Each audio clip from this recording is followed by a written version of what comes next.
ਅੱਜ ਅਸਾਂ ਮੌਜੂਦ ਹੈ ਮੌਜ਼ਾ ਥਪਲਾ ਤਹਿਸੀਲ ਸੁਹਾਵਾ ਜ਼ਿਲ੍ਹਾ ਜੇਹਲਮ ਵਿੱਚ ਖਾਸ ਸ਼ਖਸੀਅਤ ਜਿਨ੍ਹਾਂ ਇਸ ਇਲਾਕੇ ਦਾ ਨਾਮ ਵੀ ਰੋਸ਼ਨ ਕੀਤਾ। ਸੈਣੀ ਸਾਹਿਬ ਥਪਲਾ ਨਾਂ ਇਸਨੀ ਵਜ੍ਹਾ ਤਸਮੀਆਂ ਥੋੜ੍ਹਾ ਜਿਹਾ ਦੱਸੋ, ਥੋੜ੍ਹਾ ਜਿਹਾ ਤਾਰੀਖੀ ਹਵਾਲੇ ਨਾਲ ਬੈਕਗਰਾਊਂਡ ਦੱਸੋ। ਇਹ ਤਰ੍ਹਾਂ ਆਬਾਦ ਕਰਨ ਵਾਲੇ ਜਿਹੜੇ ਸਨ ਜੀ ਉਹਨਾਂ ਬਜ਼ੁਰਗਾਂ ਦਾ ਨਾਮੇ ਜਿਹੜਾ ਜੀ ਥਪਲੋਚ ਫਨ ਸੀ।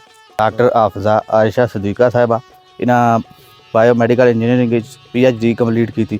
कैसी वालेकुम अस्सलाम, थैंक यू सो मच। तुसां इत्थे आए साने ग्रां विच।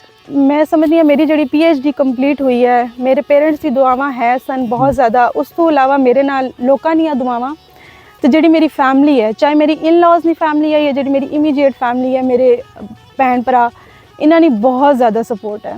Without them I am nothing.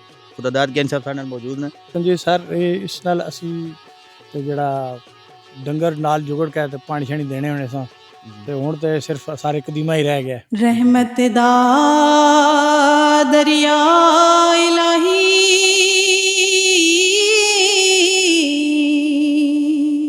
हरदम वगदा तेरा जे के कतरा बख्शे मैनू कम